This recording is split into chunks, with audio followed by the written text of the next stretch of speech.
Здравейте, потребители на YouTube.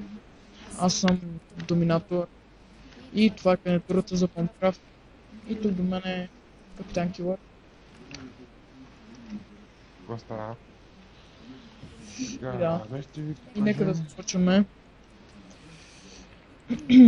Така. Значи, това е моя къща. Аз съм я правил. И да. Ето това е друга къща. Пак аз съм я правил. Направили сме в креатив сервер, защото ние не можем да се направим. Това пак има къща.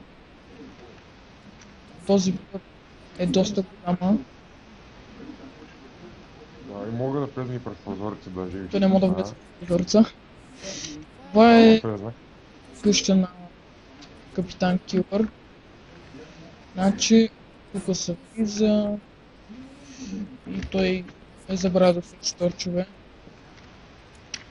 Така. Ето тук влиза и има разни честове. И да, кандидатурата е доста малка. Да, и ето тази къща, която ще я свърших. Тесничка, ама супер. Яка. Колкото за един мост или не. Да, колкото за един може да стигне. И да, беше.